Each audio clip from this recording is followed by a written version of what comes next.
Bonjour jeune homme. Vous allez bien? Ouais, vous. Je m'appelle Laurent. Je suis un youtubeur. Je fais des petites vidéos YouTube. Et je vous vois attendre devant l'église là. Oui. Vous voulez rentrer dans l'église? Non, non, pas du tout. Ah. J'attends juste ma mère. Ah, votre mère elle est dans l'église et vous êtes dehors? Oui, mais en fait, moi j'étais déjà. Ah, d'accord. Moi, mon petit reportage, en fait, il est simple. Il est un peu pour savoir ce qu'ils pensent les gens, parce qu'un jour ou l'autre, on va mourir. Oui. Ah, et après, alors, qu'est-ce qui va se passer à votre avis? Après, c'est compliqué. Bah, vous avez une croyance, une religion, quelque chose Oui, c'est vrai, j'ai une croyance. Alors, c'est quoi votre croyance? Moi, pour moi, ma croyance, c'est. Il y a soit l'enfer, purgatoire ou paradis. Ça, c'est votre croyance, selon- d'accord. Selon les trucs. Après, partout, on peut trouver des. Comment dire? C'est pas des obstacles, mais des choses qui nous font croire autre chose. D'accord. Et du coup, par exemple, il y a des gens qui disent se rappeler de leur vie d'avant, Oui. alors qu'ils sont tout petits. Donc ça peut peut-être dire qu'après la vie, peut-être on Alors, oublie en oubliant. Je vous explique. Normalement, quand on meurt, on va être jugé. Et on va être jugé par rapport au bien ou au mal qu'on a fait. C'est ça. Donc la grande question à se poser, c'est de savoir comment est-ce qu'on sait si on fait du bien ou du mal. Comment est-ce qu'on sait? Parce que chaque homme a sa notion du bien et du mal. Oui. Dans certains pays, par exemple, l'incision des petites filles, c'est bien pour eux. Mais pour nous, c'est barbare. Oui. C'est vrai. Donc pour ça, Dieu nous a donné une loi. Et cette loi, ce sont les 10 commandements. Vous connaissez les 10 commandements? Oui. Alors on va voir si vous êtes quelqu'un de bien ou de pas bien. D'accord? Il y a un commandement, il dit, tu ne mentiras pas. Est-ce que vous avez déjà menti? Bah oui. Tout le monde. Comment on appelle quelqu'un qui a menti? Un menteur. Un menteur. Il y a un commandement, il dit, tu ne voleras pas. Est-ce que vous avez déjà pris quelque chose qui n'est pas à vous? Peu importe la valeur. Hein. Peu importe la valeur. Bah oui. Comment on appelle quelqu'un qui fait ça? Voilà. Un voleur. Il y a un commandement, il dit, tu honoreras toujours tes parents. Bah oui. Est-ce que vous avez toujours honoré vos parents? Bah oui. Vous leur avez toujours obéi? Bah après, obéir, c'est pas rendre honneur. Quand on désobéit à ses parents, on les honore pas. On est d'accord? Ouais. Bien. Il y a un commandement, il dit, tu commettras pas d'adultère. Ouais. Vous n'êtes pas mariés. Mais Jésus, il a dit, quiconque regarde une femme pour la convoiter a déjà commis un adultère avec elle dans son cœur. Est-ce que ça veut dire qu'on n'a pas le droit de regarder une femme pour... Ça- Avec la convoitise. La convoiter, ça veut dire un désir ardent, comme une image pornographique, par exemple. Ah, bah, Ah, clairement pas. vous n'avez jamais regardé une image pornographique? Clairement pas. D'accord, bah attendez, c'est tout à votre honneur, hein, Ah, je veux bah dire. ouais. Mais Ah encore oui. une fois, c'est pas à moi que vous parlez, il faut être honnête avec vous-même. Hein. Oui, oui, je suis honnête. Hein. Parce que vous venez d'admettre que vous êtes un menteur, vous-même, Oui. donc croyez pas que je vais vous croire, hein, mais c'est pas grave. Oui, Ça, mais après- c'est la loi de Dieu. Et il y a d'autres commandements, là, on en a vu que 4. Ouais. Mais cette loi, elle nous montre déjà qu'on n'a pas le droit de se juger les uns les autres. Oui. Comme vous avez dit tout à l'heure, qui c'est qui n'a pas menti? Bah oui. Vous croyez que le pape, il n'a pas menti? Non, jamais. Tout homme, il n'y a pas un homme qui pourra dire qu'il n'a pas menti, qu'il n'a pas pris quelque chose qui n'est pas à lui. Il n'y a pas un homme qui pourra dire qu'il n'a pas regardé une femme avec un désir ardent, parce que c'est notre nature. Il y a marqué qu'on est conçu dans le péché, depuis le ventre de notre mère. Donc, si vous mourrez demain, vous venez d'admettre que vous êtes un menteur, un voleur. C'est vous qui l'avez dit, c'est pas moi, hein, et moi je suis pas mieux que vous, hein, je vous d'accord.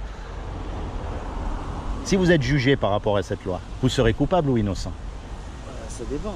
Ah. Ça dépend la gravité Non. du vol. Ou Si vous êtes jugé par rapport à la loi, par rapport à la... Bah après, la c'est-à-dire loi- la loi, elle dit tu ne mens pas, on en prend juste un, tu ne mens pas, vous avez cassé la loi, donc vous allez être déclaré coupable. Oui, mais après, c'est comme la loi, la vraie. Oui, Genre, exactement. Il y a mentir en mode... Il y a mentir.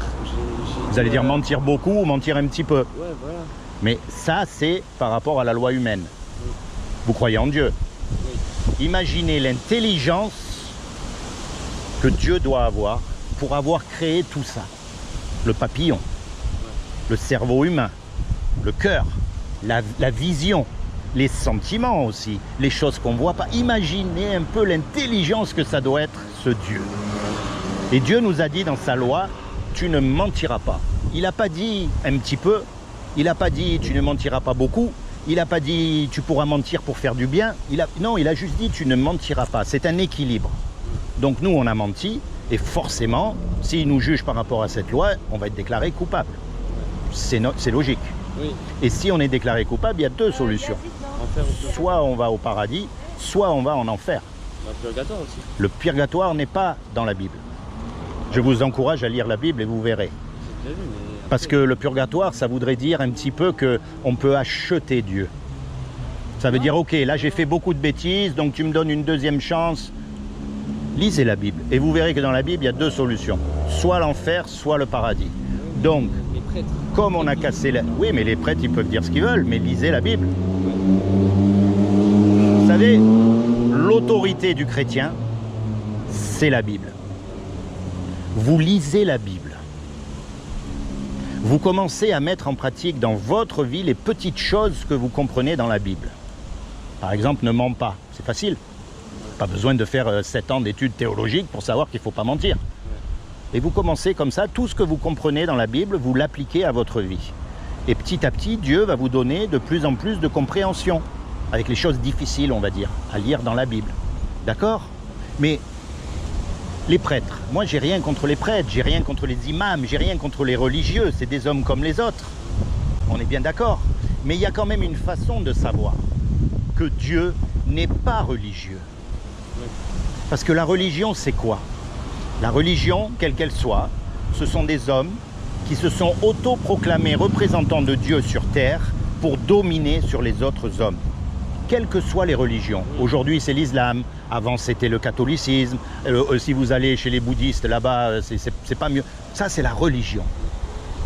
Vous priez tous à la même heure. Vous pensez tous pareil. Vous allez tous à la messe à la même heure. Vous voyez ce que je veux dire? Ça, c'est la religion. Mais Dieu vous a pas fait un robot. Il vous a pas fait un religieux parce que vous êtes unique. Il n'y en a qu'un comme vous. Et ça, depuis que tous les hommes existent, il n'y en a jamais eu deux comme nous. Même les jumeaux, ils ne sont pas pareils. Et bien ça montre quoi? Ça montre que ce que Dieu veut, c'est pas une religion où tout le monde fait pareil, où tout le monde est des robots. Non, ça montre que ce que Dieu veut, c'est une relation personnelle avec vous. Il veut s'inviter dans votre cœur pour vous conduire, pour vous protéger, et plus que tout, pour vous sauver du jour du jugement dernier. Parce que vous avez subi des injustices que moi j'ai pas subies, et vice-versa. Vous avez eu des joies que j'ai pas eues, et vice-versa. Chaque homme a une vie bien particulière. Donc Dieu veut vraiment marcher avec vous. Vous faites des études encore? Ouais, je suis lycée. Mettez-le dans vos études. Invitez Dieu dans vos études, dans votre sport, dans votre vie de tous les jours, dans vos sorties, peu importe ce que vous faites, mais mettez Dieu en premier dans votre cœur. Voyez? Donc si on est jugé par rapport à cette loi, comme on a tous cassé la loi, il n'y a pas un homme qui pourra dire qu'il est parfait. Eh bien on va être tous déclarés coupables. Et si on est tous déclarés coupables, on est tous envoyés en enfer. Ça c'est ce qu'on mérite, tous les hommes, toutes les femmes. Il n'y a pas un homme de bon sur la terre. Pas un. Ça c'est la mauvaise nouvelle. C'est ce qu'on mérite. C'est pour ça que le monde il tourne pas rond. Parce que nous on se compare toujours à d'autres hommes. Donc moi si je me compare à des terroristes, je suis un enfant de cœur. On est d'accord, si je me compare à des dealers de drogue, je suis un enfant de cœur. Mais si je me compare à Dieu, oula, tout d'un coup, je m'humilie. On est d'accord? C'est la mauvaise nouvelle, c'est ce qu'on mérite. Mais il y a une bonne nouvelle dans l'histoire. C'est que c'est Dieu qui nous a fait. Et par définition, un créateur, ça aime ce que ça crée. Un musicien, il aime sa musique. Un cuisinier, il aime les petits plats qu'il fait. C'est aussi simple que ça, un enfant peut comprendre. Eh bien, Dieu qui nous a fait, il nous aime. Et comme il nous aime, il ne veut pas nous envoyer en enfer. Donc il a fait quelque chose pour que vous et moi, malgré qu'on soit coupables, on puisse éviter son châtiment. Est-ce que vous savez ce qu'il a fait? Il s'est sacrifié. Ce qu'il a fait, c'est que comme il a trouvé aucun homme de parfait sur la terre, eh bien il est venu lui-même et il a pris une forme humaine. Il s'est habillé avec un corps qui est Jésus. Et il a dit, quiconque croit que Jésus est le Fils de Dieu et qu'il est ressuscité des morts, il aura la vie éternelle à mes côtés. C'est aussi simple que ça. Quand Jésus il est mort à la croix, en fait, comme il est Dieu sur terre, lui n'a commis aucun péché. C'est le seul qui n'a jamais péché. Et il est mort à votre place, à ma place. C'est comme si on fait une grosse bêtise tous les deux. On fait un braquage. On va attaquer la banque, bien sûr, on se fait attraper. Et on passe devant le juge et le juge nous dit, voilà, vous payez 50 000 € ou vous partez 50 ans en prison. On n'a pas les 50 000 €. On ne peut pas retourner en arrière pour effacer le mal qu'on a fait. Et on ne peut pas dire non plus à Dieu, ah Dieu, vous êtes un bon Dieu, donc vous allez me pardonner et je vous promets que je ne vous le ferai plus. Non, on est obligé de payer l'amende. Sinon, ça ne serait pas un bon juge.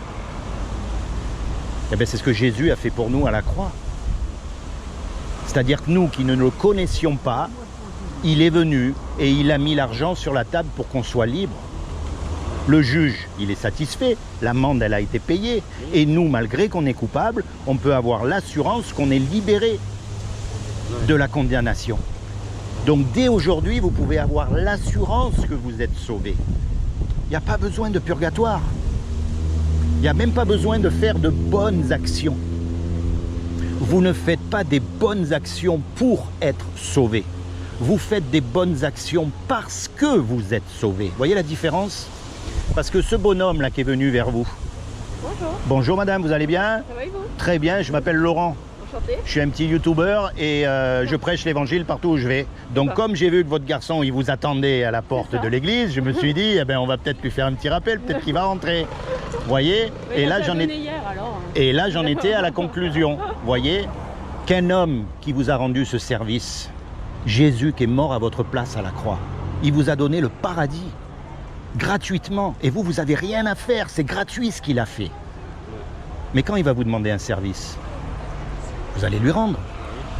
Alors par exemple, juste un exemple, la prochaine fois que vous êtes confronté au mensonge, comme moi je peux l'être aussi, comme on l'est tous, on va dire là, si je mens, personne ne va le savoir. Si je triche dans mes examens, personne ne va le savoir, j'ai trouvé la combine. Mais vous allez dire, attends, Jésus il est mort à ma place pour ça. Je ne peux pas lui faire ça, c'est pas possible. Ça serait comme si je lui crachais à la figure. Ça serait comme le trahir. Et donc de votre propre chef, vous allez choisir de ne plus mentir.